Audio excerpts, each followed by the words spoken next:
The Navajos believe that we evolved through 4 different worlds: the black world, the blue world, the yellow world, the glittering world, and that we are presently in the 5th world of the cosmos. The first world was a black world. First man and first woman were there, Spider Woman was there, and it was a world filled with insects, larvae, slugs, and other animals that crawled on the ground. The insects that lived in the first world wanted to leave there. They needed somewhere better to live. So Locust spied a crack in the sky, and he went through that crack, and the other insects followed him. They made wings out of mica so that it would allow them to fly through the air.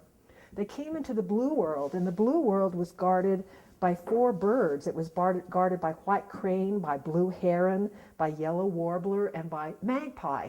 These birds said, "What are you doing here? Why are you here, insects? This is the bird people's world."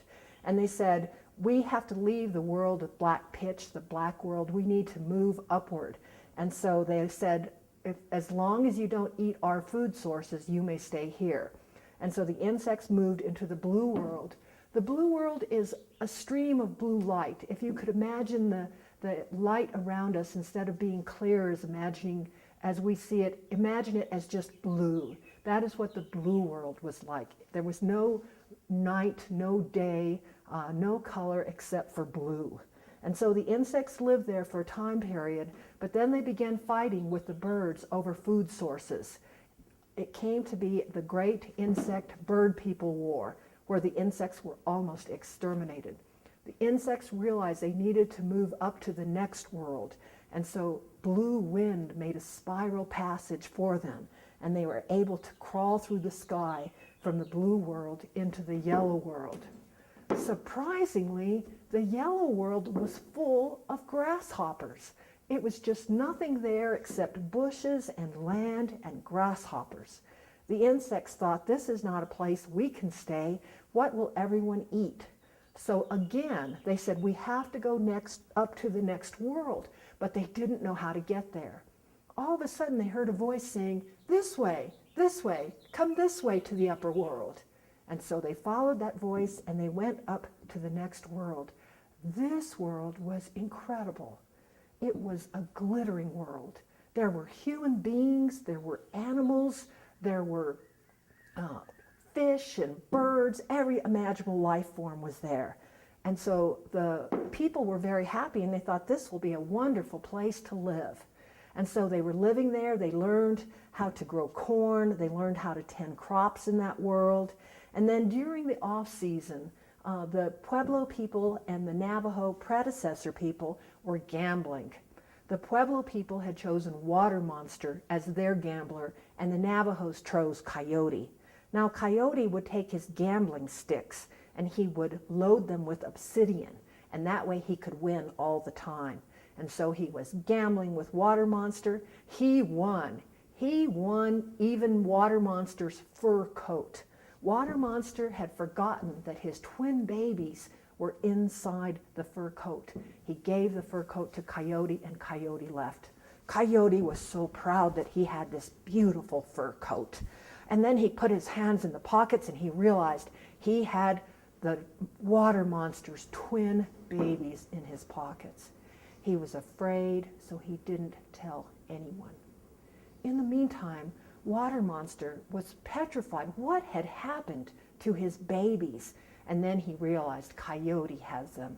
He flooded the glittering world. He opened the floodgates of the underworld waters, and he literally flooded the glittering world. The people had to move. They had to leave. They climbed to the highest mountains of the Navajo.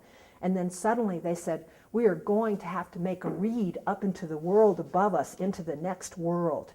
And so a reed was planted in the east and a reed was planted in the west. These 2 reeds grew together into one reed, and it is that reed through which the people climbed from the glittering world into the present world. When they got into the present world, there was nothing here. They came up in the midst of a muddy island, and Water Monster's water was still surging up into this new world. First woman checked all of the different animals. She checked beaver and otter and mink and gopher and mole and finally coyote to try and figure out who might have something of water monsters that was making him flood the world. It turned out that she had Coyote's water babies. She took the babies, she put them in a canoe, and she sent them back to the water monster's world. The water began to subside. It was then that first man and first woman looked at each other, and they realized they were going to have to create a new world where nothing was. First man had brought in his medicine bag 4 sacred stones from the lower world. He had brought a white stone, a blue stone, a yellow stone, and a black stone. He took those 4 stones and he set them on the ground amidst soil. He spread the sand very carefully. He placed the 4 stones where they belonged, and he breathed on them.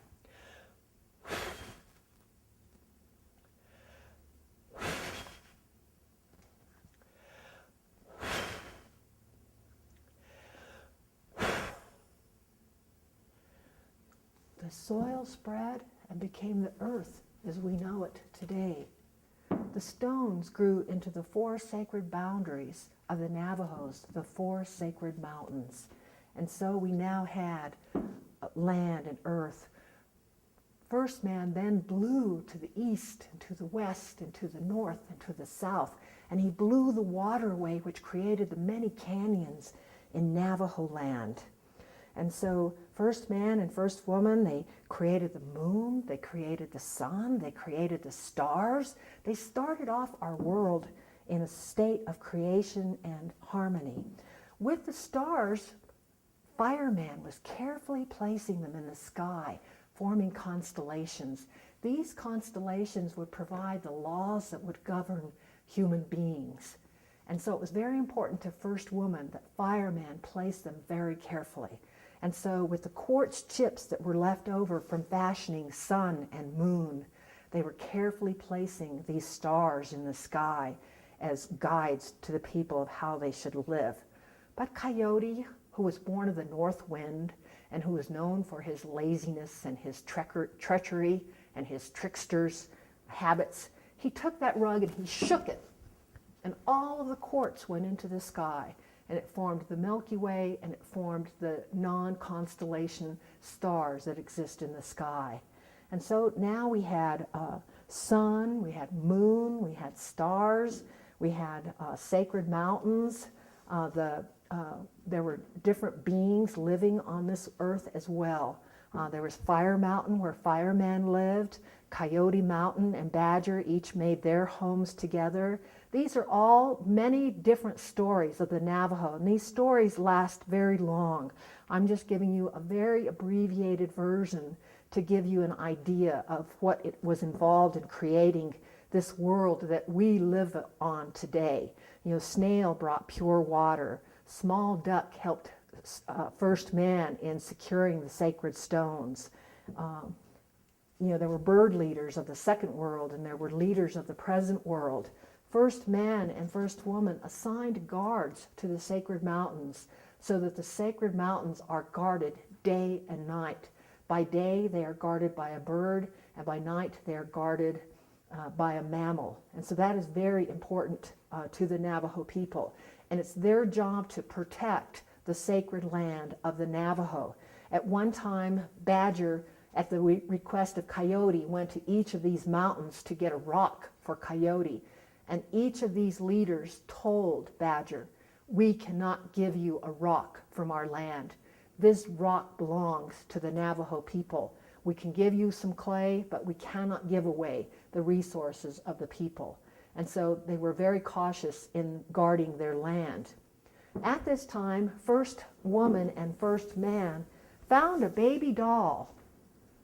This baby was born of dusk and dawn, and she grew into the most revered deity of the Navajo, Changing Woman. Each year she grows from being a baby to a withered old woman and back.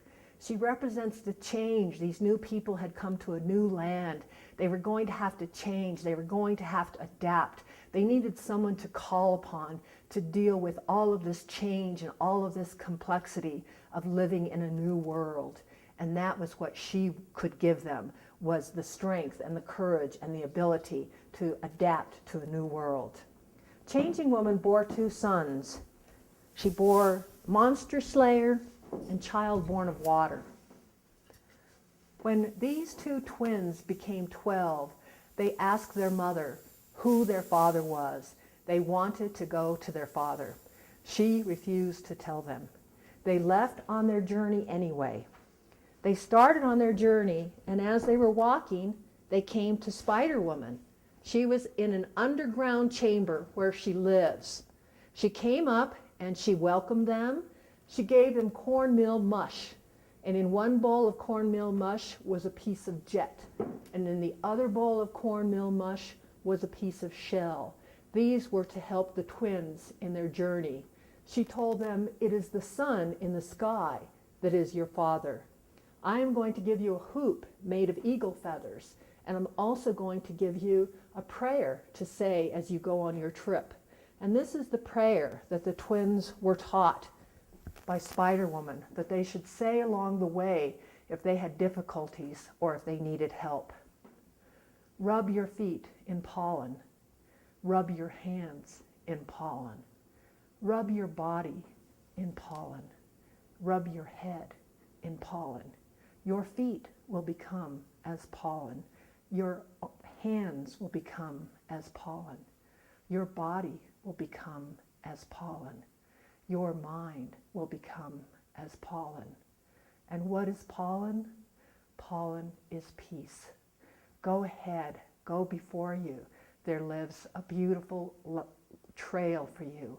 Walk in beauty. There is long life ahead. There is everlasting happiness ahead. And so the twins took that prayer.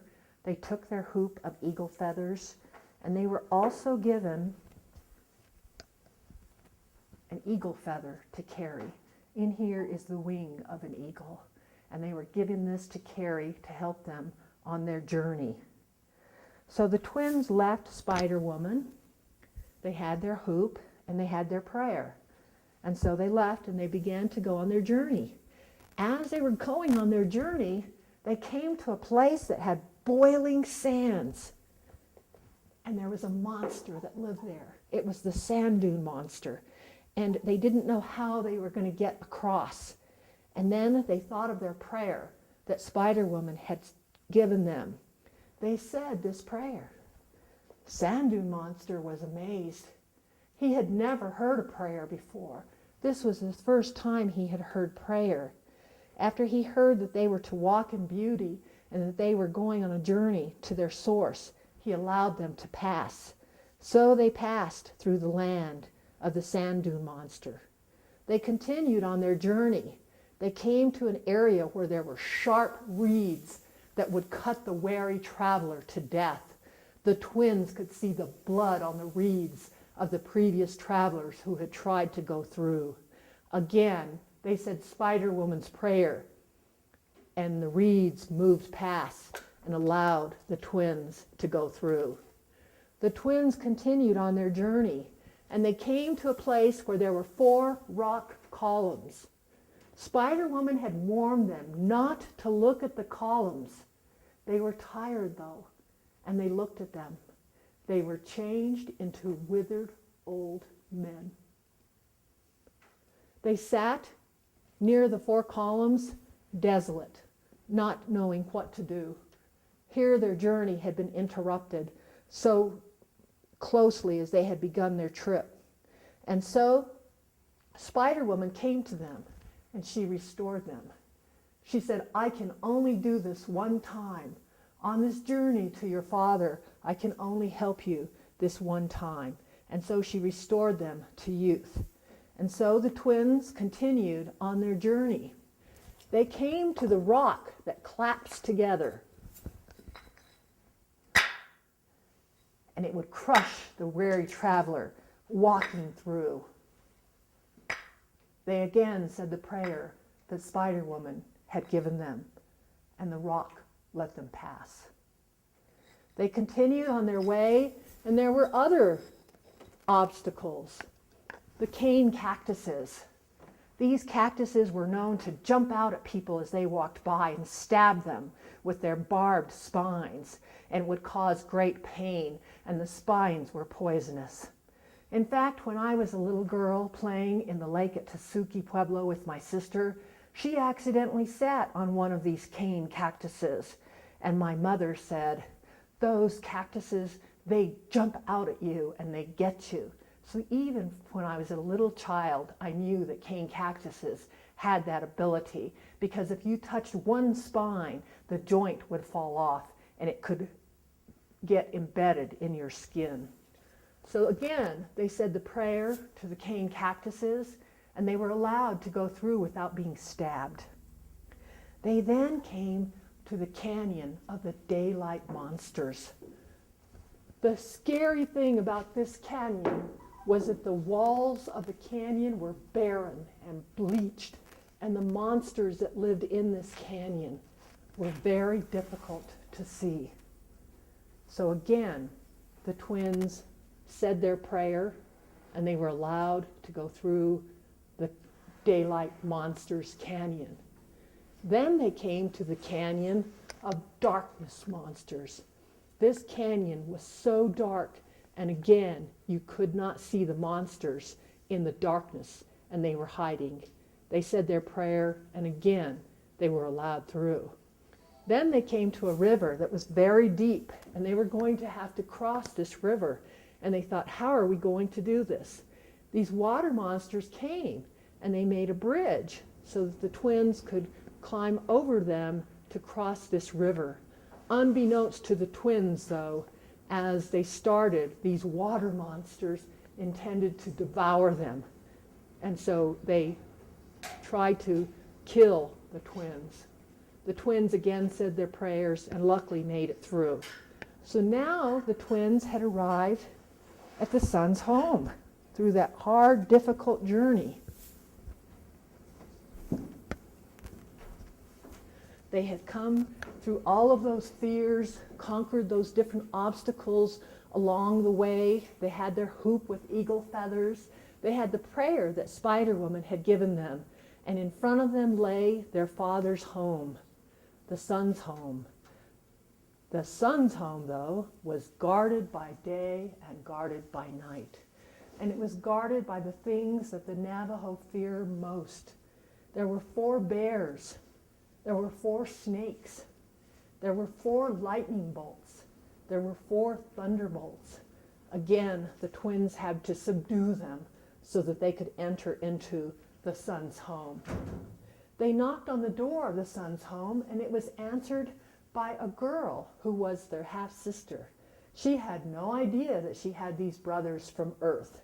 So she brought them in, but she said, "I'm going to have to hide you because the sun has no idea, and certainly the sun's wife has no idea that you are coming here." So she hid them in the closet.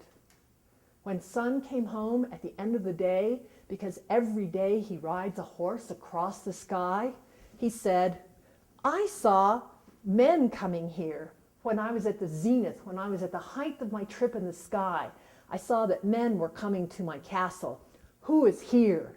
I want to know who is here." And so the half-sister brought the twins out. They told the sun, "We're your sons. We are from Earth." He said, "Well, we'll find out. I don't know about that." And so he put them through tests to determine if these truly were his sons and if they would do his will. He made them sleep outside at night on cold, cold slabs out in the midst of the universe where it was so freezing cold. But their sister, unbeknownst to the sun, had given each of them a blanket. And so they were able to cover themselves up, and they made it through this test. Then the sun said, "I am going to put you in a sweat lodge, and you are going to have to take a sweat bath." He put the hottest boulders, he built the biggest fire, he made this sweat lodge unbelievably unbearable for any person. But unbeknownst to the sun, the sister had created an opening in the sweat lodge so that the twins could escape and could survive. And so they made it through that test. Then the sun had these two columns in his house, and these columns had knives all the way down. But the twin sister warned them of these knives, and so they were very careful as they contorted their bodies and went down through these columns. And so they also made it through the columns of pain. Then the twins had to smoke some tobacco that the sun gave them. Unbeknownst to the twins, the tobacco was poisoned. But their sister warned them ahead of time. She had some spit from a caterpillar, and she gave them this spit, and this spit would be an antidote against the venom, the poison of the tobacco. And so the twins survived these 4 tests. The sun said, "Truly you are my sons. Truly you are my sons. What can I give you? You are welcome to have anything I have in my home and in my world." And the twins said, "We need weapons." And the sun said, "Well, why do you need weapons?" And they took the sun and had him look over the edge, and there upon the earth were monsters. The twins needed weapons to kill these monsters so that the predecessors of the Navajo people, the sacred people of the Navajos, could survive, because these monsters were killing them.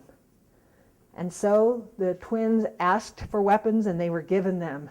They received bows and arrows. They received lightning bolts. They received fire torches. They received knives of stone and spears. And so they came back with all of these weapons.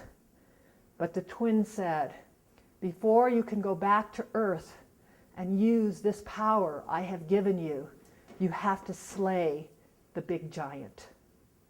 These twins indeed had power. They had lightning bolts. They had fire. Out of their joints came lightning. And so anytime they would bend an arm or bend a leg, they could shoot forth lightning bolts. So they came to the home of the big giant. The sun told them, "When you get to the home of your half-brother, the big giant, you are going to have to call upon us, because you will not be able to kill him alone." And so the sons of the sun called upon their father when they got to Blue Bead Mountain, where the big giant lived. The sun hurled a lightning bolt, and he hit the big giant, who was stunned. The twins then killed the big giant. And who is this big giant? What is this trust responsibility that the Navajos must have before they can use their power to serve the Navajo people? This is the ego.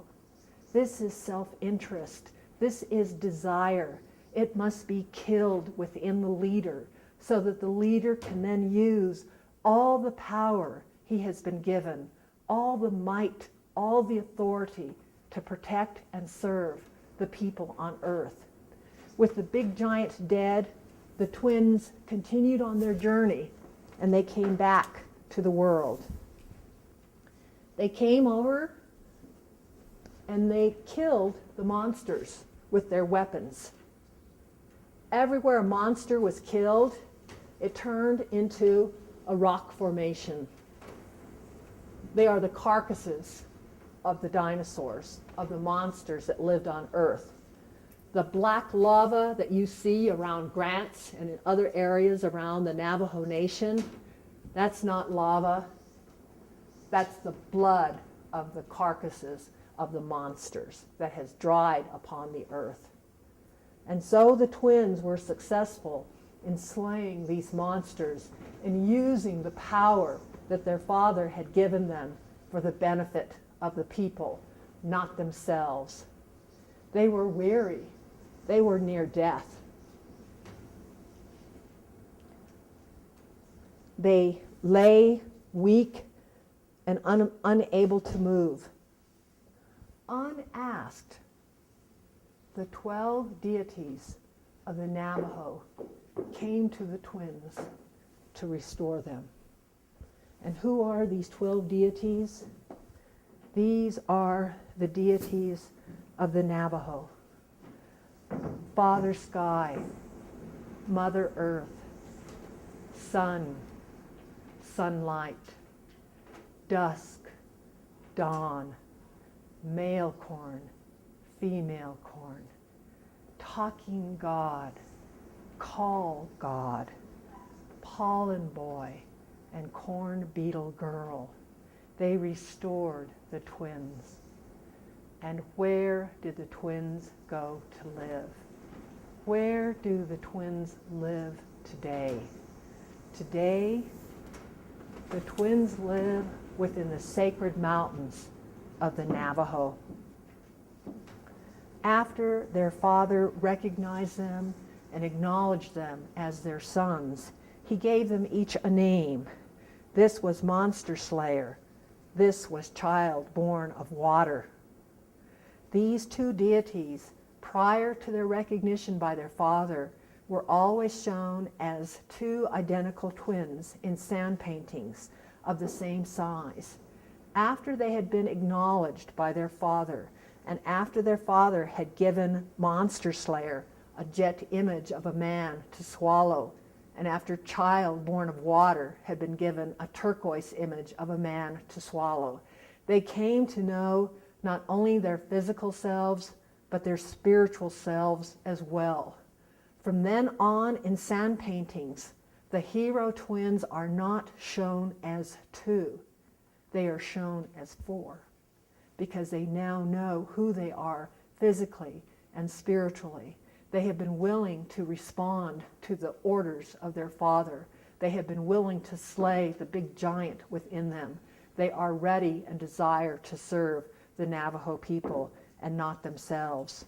And so, the twins live in the four sacred mountains of the Navajo.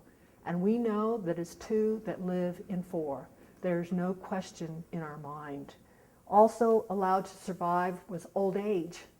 And old age said, if I don't survive, there's no reason to bear children. There's no reason to pass on our wisdom and our responsibilities to them. It is important that we have old age with its attendant of death. And so old age was allowed to live. Poverty was allowed to live. And poverty told the twins, if I don't live, there is no incentive for the people to improve themselves. There is no incentive for them to innovate. There is no incentive for them to grow crops and to herd their sheep. Also allowed to survive was hunger. And again, hunger said the same thing. If I am not allowed to exist, there will be no need for people to work at feeding themselves and feeding their families. It's very interesting to me as a child, because when I was a child, my father thought it was important not only for me to learn the skills that I needed to live in the majority society, but also in Navajo society. And so we had to learn how to go hungry and how to be thirsty, so that we would be able to deal with these monsters that would be with us throughout our lives. And so we would spend weekends where we did not eat and we did not drink and we walked, so that we could build up our spiritual strength to deal with these monsters in the real world. Changing Woman, at the same time, now her sons had become men, and they had made the world more peaceful. She took skin from beneath her breasts and her back, and she mixed it with cornmeal, and she formed the first 5-fingered ones, the Dene. Sun begged her, please move your castle to the Pacific Ocean, so that each day on my journey across the sky, I can stop and visit you. And she said, you will have to build me a beautiful castle upon the ocean. And that is what the sun did. And so Changing Woman today lives in the West. And so we had a world now of harmony. We had sun, moon, stars, we had fire, we had livestock, we had crop growing, we had many, many peaceful things, and our world was in harmony. This is the world that the Navajos believe they left to the Navajo people, the Navajo deities. It was a world of beauty, it was a world of harmony. We were to walk in beauty. Happiness was ahead of us. Long life was ahead of us.